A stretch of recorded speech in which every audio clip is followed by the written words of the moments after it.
ছোলা ভুনবো, সেই জন্য আমি ছোলা নিয়েছি কিছুটা, আর ছোট ছোট করে আলু কেটে নিয়েছি, একসঙ্গে মিক্স করে নিয়েছি। এতে হলুদ দিয়েছি একটু, এবার স্বাদ মতো নুন দিয়ে দিলাম।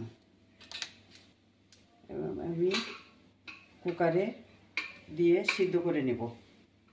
ছোলাটা আমার সিদ্ধ হয়ে গেছে। কড়াইটা আমি দিয়ে দিলাম গ্যাসটা জ্বালিয়ে।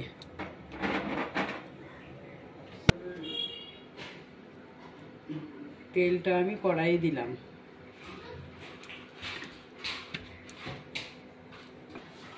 তেলটা গরম হয়ে গেছে, পেঁয়াজটা দিয়ে দিলাম, লঙ্কাটা দিয়ে দিলাম,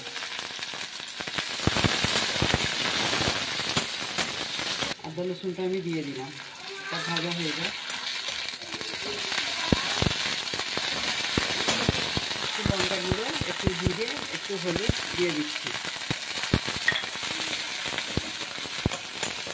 টমেটো দিয়ে দিলাম,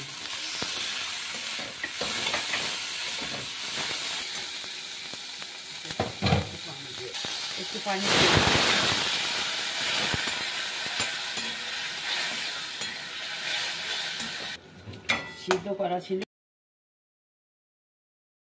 সিদ্ধ করা আছে ছোলাতে আর আলুতে, সেটা আমি দিয়ে দিচ্ছি।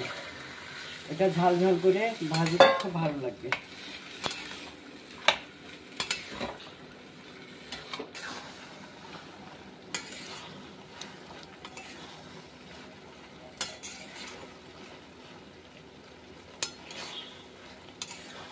আমার ছোলাটা হয়ে গেল।